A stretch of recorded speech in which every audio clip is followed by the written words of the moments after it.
Hey, what's up, everybody? BDO 44 coming at you with another video. All right, so I want to talk about what the Lakers should now do. Should now do, since we have signed Luka Doncic to an extension, 3 years, player option on the third year.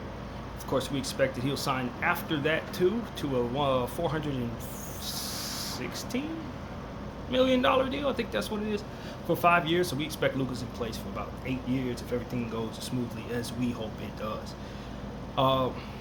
What I think the Lakers should do now is canvass the league for good opportunities to improve around the margins. I don't think we should be doing anything brash just because now we have Luka signed. Now it's time to trade all of our picks for some role players and go in all in now like I'm hearing people talk about. No.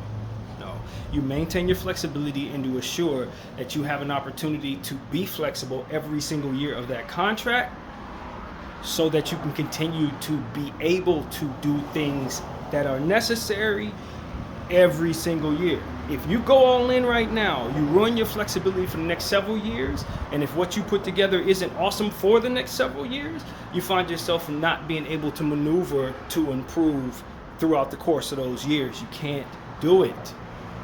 They can't do it. And I keep telling people this, and I don't think they really get it. Okay, we got Luka. Now, let's trade 3 picks for role play. No. What you want to do is build your wealth in picks over the next several years, so that when the next superstar wants a trade somewhere, you have the package to make the deal and bring Luka his next superstar running mate, or high-level role players of affordable contracts that are easily tradable at that time. Flexibility is far more important than swinging for the fences in one given season. I cannot stress this enough, because what you're able to do is build something potentially sustainable that can compete every year. If you go all in that 1 year, and then the stuff that you bring yourself depreciates in value, while the stuff that you're sending out are futures that can be retradable, now you find yourself stuck in no man's land with Luka Doncic unhappy because he cannot win. You do not do that. What do the Lakers do? Maintain your discipline. Maintain your discipline. Discipline is what gave you the picks in place to get Luka Doncic, the pick, and AD. The first round pick was only in place because we didn't trade it for Buddy Hield and Miles Turner, or whatever the hell we were trying to do. These are the type of things that you don't do, so that you can have an opportunity to get guys like Luka. And tomorrow it's going to be another role player that you're going to want to trade 3 picks for, that you think can just get you over the top. But a year from now, he's going to be worth half that price, and you understand that when you bring him in, but you're going to do it anyway because you just want to go all in. And then you're not going to be able to retrade him for nothing. He's in the wind, and now the value you sent out is gone, and so is the value that he would have been if he would have been a retradable piece or appreciating value piece. Can't do it. These are the things that end up putting you in a hole to where you can't make moves in the summertime. People are sitting up here saying, oh, Lakers need to make moves. Well, you got to have flexibility in order to do so. I don't want to make trades. Well, you got to have something somebody wants in order to get it. And if you're giving away stuff that people want to get back stuff that no one's going to want, guess what you're going to have? Nothing anyone's going to want. You have to build up enough stuff that people want so that you can have it to dish out in multiple deals. And so going all in never makes any sense, no matter how people cut it, because of how it requires you to remain flexible in order to continue to build. You see what I'm saying? In order to continue to build, you got to remain flexible every year. If you're a GM, you are responsible for making sure that you have enough to get enough. And if you're always going all in, or if that one time rather you went all in and you didn't bring yourself back something that could be retraded again, you stuck. And as I said, them same people that are saying go all in are going to be telling you to go all in, and you're going to be like, with what? And that's what you want to prevent from ever being the case. So, what do the Lakers need to do? Understand what got them this far. Understand the hole they've been in, and not dig themselves back in it just because you're excited about having Luka Doncic. Luka Doncic on contract gives you the leverage to not have to do any of that. The reason why people kept doing that every year is because LeBron James was in place, and LeBron James was always 1 year away from retirement despite never retiring. Once you hit 32 years of age, you're in a win now timeline. The reality was that was 9 years ago for LeBron. So each year, 9 straight years or more, he's been demanding his franchise go all in every season because I'm getting old, but you're not going anywhere. And your team ain't going anywhere because you keep going all in irresponsibly. Discipline and the understanding that being pick rich and asset rich is what's going to be able to allow for you to enjoy the fruits of being in the mix for trades, for big name players, for high level starters, for whatever the hell you want. A first round pick on draft day, any of that stuff requires stuff that people actually want. And if you're going to be willing to part with it, it should likely be something that you don't need on the floor. And that's why I believe in having picks. Because if I'm going to go all in for a piece, if I got to give up several pieces to get that piece, then I'm laterally moving. But if I'm giving up picks to acquire said piece, I'm stacking it next to the talent that I already have and allowing myself to be very, very deep of a basketball team, which helps you through injuries. Throughout the rigors of an NBA season, it's likely going to have a lot of back-to-backs, in-season tournaments, long playoff runs. You need a deep team. And so now, are there ways you can move picks to bring in talent that ultimately you love having in that regard, and then you can retrade that talent for even more picks? Sure. And if you can find deals that work like that, then you have a great time building your team despite in a moment not having your picks, because you know you can always go get them by way of being comfortable relinquishing the pieces that are valuable enough to get those picks back. Now, that may only be in theory, because you never know what people are going to be willing to do in the market. But the point is, you don't bring yourself depreciating assets at ridiculous prices because they just showed the last 8 years that they can really, really run. They're not going to give you 8 years of that type of production. If anything, they're going to be starting to wind down what their productivity should be, in theory. So you don't expect that they're going to do for you what they did for the other team. We want stuff that's trajectory is headed upward, man. With all due respect to all the great players out there that can be great pieces for our team, if you are a piece that's going to be headed downhill in your trajectory, you potentially put us in a hole. You potentially contribute to us putting ourselves in a hole. Is a better way to describe that. And I don't think the Lakers can afford to do that, because we have too much of that in our past that we're still trying to recover from. So I heard a conversation about bringing in Matisse Thybulle and Robert Williams. I'd be happy to bring in Robert Williams. Matisse Thybulle, I don't know what he's worth in the market, and so I'm afraid to bring him to me. I think he could be a potentially nice piece if he plays his best. I don't know what his best even looks like right now. And I'm not comfortable bringing in a guy that I think potentially could get superseded by a second round pick or something that plays well. You know, if I'm going to give away assets, let's say I'm giving up a first round pick for Robert Williams and Matisse Thybulle, which I would literally never do. But let's say I'd be willing to do that. Now we got a situation where potentially before the end of the season or before the midway season next year, I got about potentially 2 or 3 players that I suspect could potentially supersede him in my roster. You know, a guy like Abdul Thiro probably takes his spot. Now, this year with this unit, I could potentially use Matisse Thybulle a bit more because those Thiro and whoever else, you know, would not necessarily supersede him right away. But when it's time for me to give Thiro that opportunity, Thybulle potentially becomes a player that's sitting more than he's not. Maybe even somebody I'm buying out, depending on how the contract looks. Maybe somebody I'm trying to shop in a multi-package deal for which he's a throw-in, and I actually gave up something that was worth something in order to get him. Can't let it happen. Can't let it happen. You cannot let that happen. That directly correlates to your team being less deep in the future. And for those who don't respect their future, with all due respect to you, you don't know how to build. You don't know how to build. That's why you always suggest that we keep doing things that ultimately pull us in this position to have depreciating assets that are not retradable. sending out tradable assets, particularly picks, second rounders, first rounders. They're too damn valuable to do so. If you look at picks the right way, you're looking at them as currency, dollars that you can send out to get good things back. And so if you value picks that way, you try to get as much of it as you can into your situation. Whether you have superstars or not, you're always trying to acquire second rounders or first rounders, swaps, whatever you can that could potentially be retradable and or represent players who are going to be departing without anything in return. So for example, if I have a first round pick, it could be the 15th pick in the draft, 20th pick in the draft. Let's say random player Vanderbilt is going to be expiring as a free agent, and I don't resign him.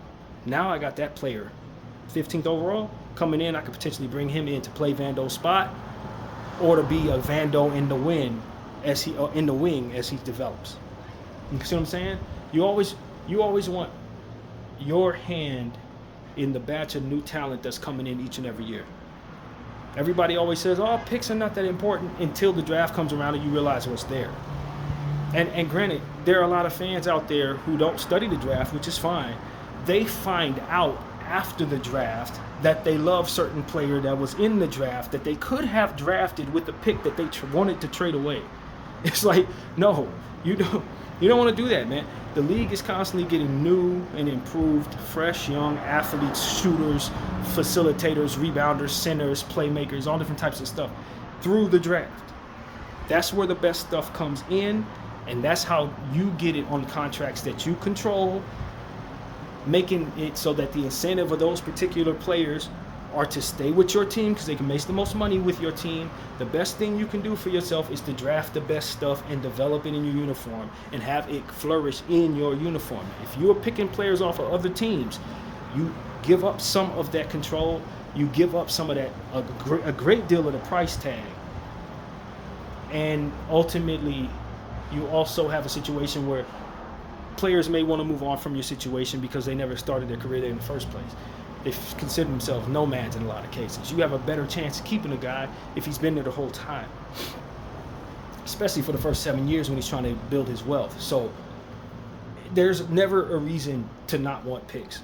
Despite what GM's behavior and owners' behavior show you, it's never a good reason within the confines of what this NBA thing is about to ever allow for picks to just be sent out. You want to stay pick rich. And that's what OKC has taught us. That's what several teams have taught us. And the teams that have the picks, if they utilize them correctly, and if they're viewing their picks properly, they're not going to be sending them out all willy-nilly.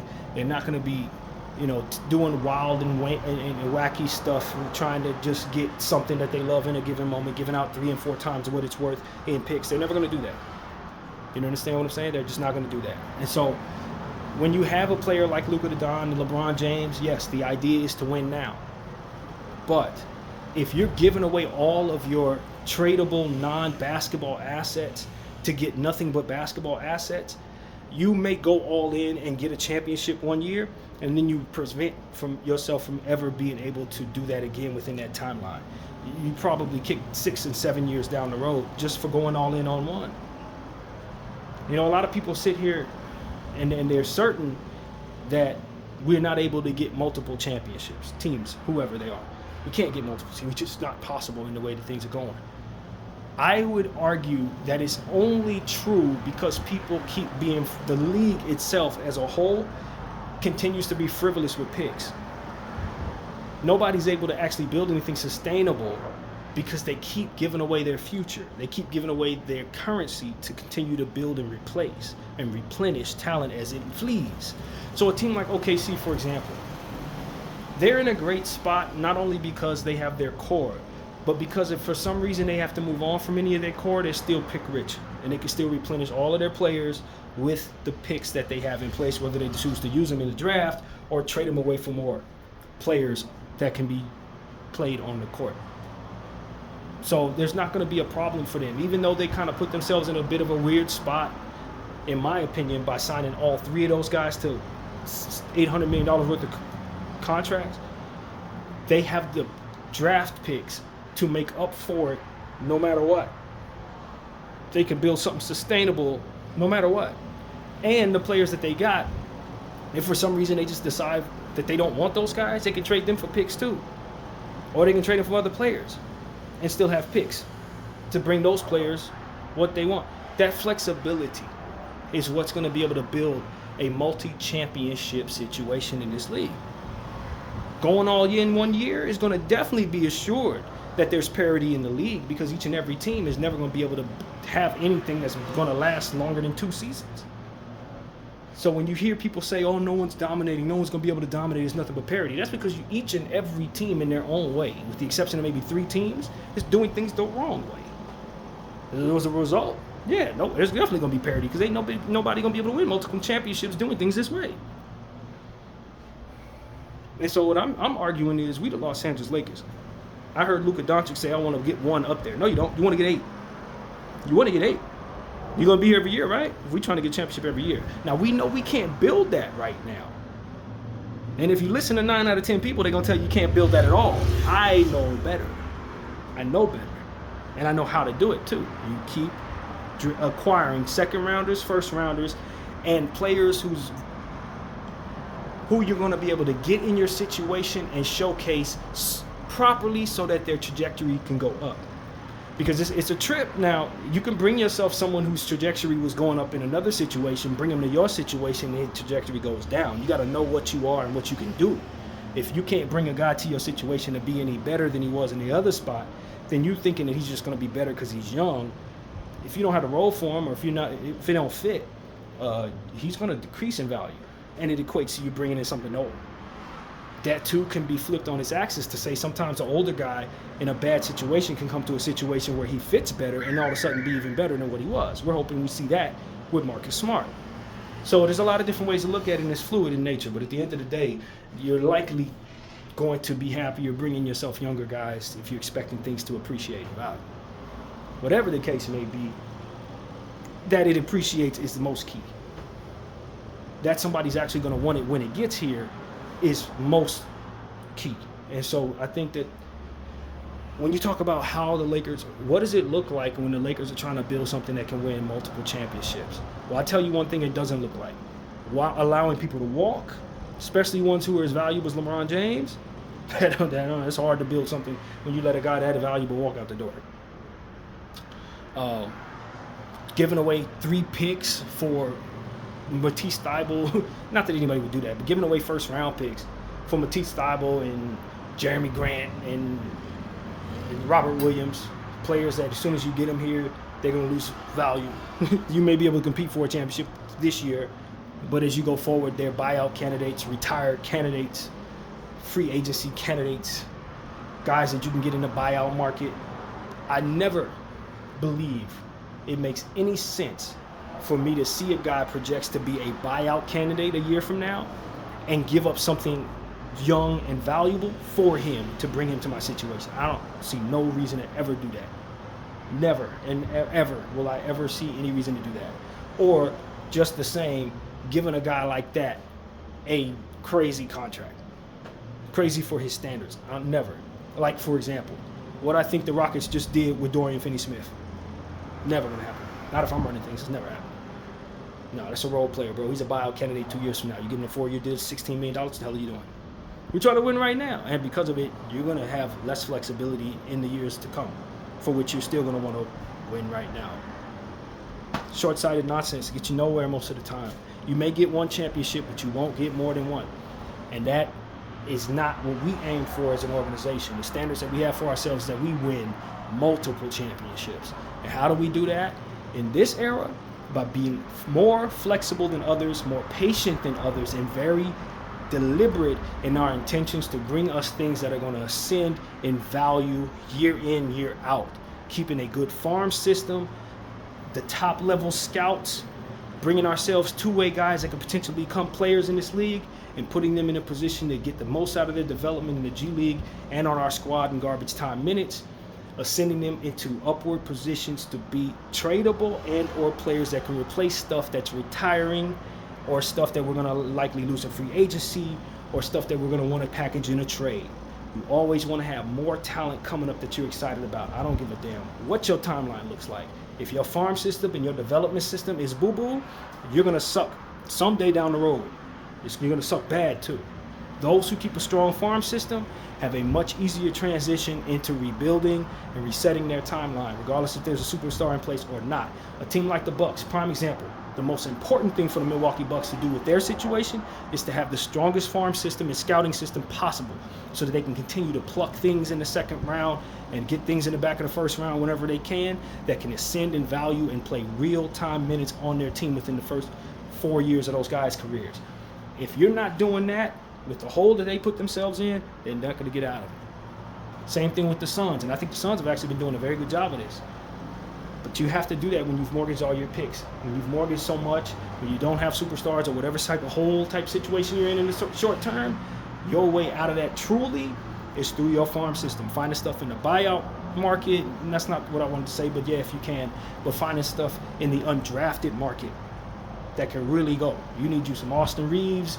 You need some guys in the second round that can really play, some Ryan Dunns. You need all types of stuff like that to work for you. You can't continue to swing and miss in the second round or swing and miss in the first round or swing and miss in the undrafted market. You need your scouts to be great, and you need to be able to bring stuff to you that can inflate in value coming from little to nothing out of your pocket. Free agency is a fickle foe, especially when you don't have a large market. We, fortunately enough, do. But for those who don't, if you're Sacramento, Milwaukee, once again, Charlotte, you got to be really good at your farm system stuff. You got to be really good with your scouts. And you got to be really good about not signing people to bad contracts, even if it means not getting certain things that you want. Because once you bring yourself a bad contract, it ain't what you want it to be, regardless. So you don't want to make the mistakes Toronto's been making, giving guys who are nice starters high-level contracts, slapping them next to each other. Now you can't go up and you can't go down. You're in no man's land. Chicago's type stuff. You never want to do that. It's better to let people go somewhere else than to sign them to contracts that are going to lock you in the garbage. Because at the end of the day, players of that caliber, you can find through the draft if you're just able to make yourself pick rich. With all due respect to a guy like Emmanuel Quickly, I can find a guy in the first round that's going to supplant him. So I'm not giving him $170 million because I'm going to find somebody just as good as him in the draft over the next 3 years. You see what I'm saying? I'm never going to give him that much money. If he wants something that that works for me, cool. If not, I'll let him walk and trust that my farm system and my undrafted market players are going to be good enough based on my scouting and my development to be able to play some roles until we're able to find ourselves pick rich. We may be a 35, 40 win team, but we're going to continue to build through the draft. We're going to continue to build through our development program instead of just trying to get guys on the team that fans want to see. Fans are going to love whoever you put in the uniform if they don't suck. That's what people need to understand. I don't need name 1, name 2, name 3. We can make those guys names when we put them in our uniform and they ball out. I think that's a misconception in this league as well because everybody wants to be so damn safe. It's equivalent to movies and TV shows continuing to sell us the same brands over and over again. Oh, let's make another Superman. Let's make another Fantastic Four. Yeah, that's cool, but you could very easily come up with a brand new brand, create something, and it will take off, and you have a brand new flourishing brand that starts from here. But a lot of people are afraid to do that because they want to continue to sell the same stuff to be as safe as possible, to have a strong floor. Their buying of their ability to earn has to have a strong floor in this era. The NBA is the same way. Oh, we need to have a name. If we don't have a name, if no one knows who he is, they're not going to come see him. That is a fallacy because people learn to love who, and that person becomes a name, and then when they become a name, now all of a sudden they're on demand. Your fans are going to learn to love whoever's in the uniform, man. You just can't be afraid to have a low floor in regards to what it is you're going for. Because if it has a low floor, it can suck, but also things that project to potentially have a low floor don't cost as much. So, it's like there's a win there to be had when you're not afraid to fail. But if you know what projects to fail, you can also stay away from it. So, you know what I'm saying? There's certain things that you just don't do, man. I'm not going to bring myself, like, for example, Jimmy Butler. With all due respect to Jimmy, I like Jimmy. But I'm not about to give Jimmy no $100 million contract right now. 37 years old. I'm not giving him $170 million. I'm not going to trade young player X Austin Reeves and Rui Hachimura for Jimmy Butler right now? Hell no. Now, Jimmy's name tells me that makes all the sense in the world, but where Jimmy's at in his career, he's not going to go up. And when I bring him here, he plays a year. He only has a couple years left. So more of his value deteriorates, more of his capability deteriorates. People watch that, see that, and not be willing to give me half of what I gave up to get him when it's time for me to retrade him. I can't do that. You know what I mean? So these are the type of things that I'm just like, I'm looking at, I'm saying, yo, man, you got to be on top of all of this, and you got to be comfortable with swinging and missing while doing it in order for it to have a chance to work for you. And a lot of owners just want the surefire bet. They want the reused name. They don't understand trajectory upward. They don't understand wear and tear on the legs. They don't understand father time. They don't respect that, and they end up being worse teams for it. You got to respect what teams like OKC, Utah, I don't see too many, man. I don't see too many teams that were doing it like the Rockets. They're undoing it by doing things the wrong way. In my opinion, they got a win now team. Where's their team going to be 2 years from now? I tell you where they're going to be. Wherever Amen Thompson and their center takes them, wherever those two players take them. because at the end of the day, everybody else is old as hell and washed up at that point. And that's what you want to prevent. You don't want that to even be possible, man. You don't even want that to be possible. And going all in right now where everybody's applauding, saying, yeah, you really did something. No, you just got older and you shortened your window. Same thing with the Dallas Mavericks. They just got older and shortened their window. They had Luka Doncic on tap potentially for another 8 years. They brought themselves stuff that's only going to be there for another 2 years. You know what I mean? And then after that, depreciates in value. That's stupid as hell. Now they got the manna from heaven that came down from Cooper the Flag. But if you look at what they're doing, if they keep doing things the way they're doing it, it doesn't benefit Cooper to stay there. It benefits him to find another place to get his career started. Because they're going to keep old stuff around him, and then the stuff around him, after those old guys retire and leave and depreciate, ain't going to be worth squat. He's going to be there by himself. Potentially. You don't want that. You want to be on a team like Utah, like San Antonio, that have nothing but young players coming up next to you, so that your trajectory on this team looks good past 2 years. If I'm Cooper Flag, I'm already thinking about how I want to get the hell out of Dallas. Unless they start trading old people away for young stuff or picks. And I was going to make another video about this, but I'll just throw it into this one. I think Dallas should trade Anthony Davis. When you look at Cooper Flag, he plays the floor. 4. You look at PJ Washington, they look like they want to give him an extension. He plays the 4. You got Derek Lively. You just re-signed Gafford. You have an issue where all of your best talent plays the same 2 positions. And then you got Kyrie Irving coming off a knee. You got Max Christie underdeveloped. You brought in D'Angelo Russell. Your guards aren't that great. Your forwards and your centers are where all your best stuff is. You're not going to be a good team doing that. You're not going to get the most out of your talent doing that. What you need to do is turn some of them forwards and centers into some of the other stuff to bring balance to your roster. And in doing so, you're able to showcase those things at a higher trajectory than having forwards and centers constantly subbing in for one another who will all make up the best of your team. They all lose value by this lack of playing time that they're going to be getting. So what do? I move Anthony Davis. He's the one that only wants to play one position instead of 3, for which he would be capable of in theory. If Anthony would be willing to play the center more often, then I could have PJ on the floor in a starting situation, maybe Gafford on the floor a little more, Lively on the floor a little more. But if that AD wants to play the 4 only, and I got Cooper Flag who also wants to be a 4 going forward, the best thing for me to do is trade the guy who's worth the most, who's going to drop the most in value over the next 3 years for the future. I trade him for my future. I trade Anthony Davis for a plethora of picks and maybe a point guard. That's exactly what I'm doing. I'm trading him for John Morant and 2 first-rounders. You know, like that's the example of what it is I think the Dallas Mavericks should be thinking. Because right now, Anthony Davis don't make no sense for them. He's just a guy who's worth the most of anything they have on their team other than Cooper the Flag, of whom they will not liquidate. They're not going to trade.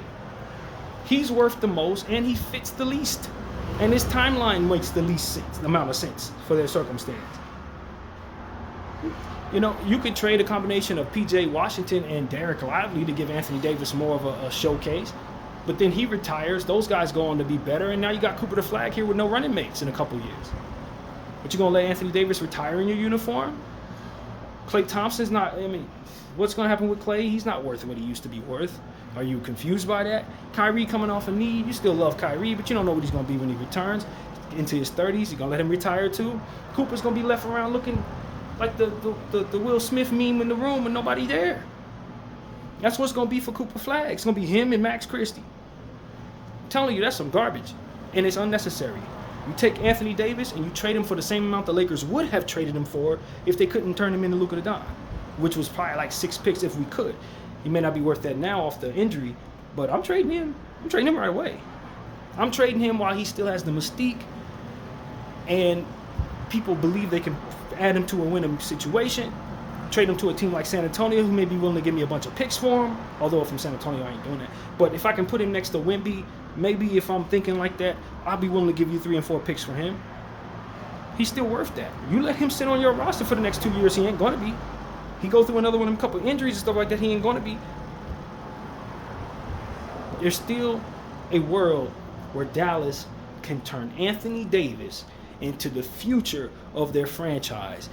Match Anthony Davis, well, not Anthony Davis, Cooper Flag, Derek Lively, and P.J. Washington, and whatever they recoup together on an equal timeline to give the future of the Dallas Mavericks a chance. A chance. That's where this is what the Dallas Mavericks need to be doing now. I'm trading Anthony Davis for the end of the season if I'm Nico Harrison. I'm not keeping Anthony Davis. No way. No way. I got Cooper the Flag. Right now, the most important thing is to ensure that Cooper the Flag has multiple running mates of his age and of a high enough ceiling to grow with him, just like San Antonio's doing with Castle, with Harper, with Carter, Bryant, with you know what I'm saying? That's San Antonio's doing it right. They ain't letting Wemby just sit there with a bunch of old guys who are going to retire tomorrow talking about winning now. Hell no. You make sure that the talent next to him is going to grow with him. Guys that are going to be on par with his age and talent level, so to speak. So they can win every year. Just like OKC is about to be doing. Just like Utah could potentially be doing if they continue to do things correctly. And so Dallas, you got a young player now. If you don't pivot, you're going to make it Will Smith meme around there in Dallas. And I'm telling you, it ain't going to be nothing for Cooper to leave. He's from Maine, fam. He ain't from nowhere near y'all city. He will go to the east so fast. I'm telling you, that boy will be so happy to go to Boston or something like that. I'm telling you, don't toy with him like that. So that's what I would say. I think that the Dallas Mavericks are playing a dangerous game with their timeline. Asking Cooper the Flag to play with a bunch of old guys to start his career, talking about winning right now. Especially guys that are coming off injuries, washed and all different types of washed. Klay, D'Angelo Russell, Anthony Davis off injury, Kyrie Irving off injury. That makes no sense at all. As soon as I got him, Cooper the Flag, I was thinking, okay, how can I turn Anthony Davis into multiple picks? That's the first thing I'm thinking. How can I turn him into multiple picks? How can I capture the value that this man is worth at his highest peak so I can go forward with a timeline that complements Cooper Flag over the next 7-8 years? Anything less than that is stupid as hell to me. Almost as stupid as trading Luka the Don for Anthony Davis. BDL 44. I thank you all for watching.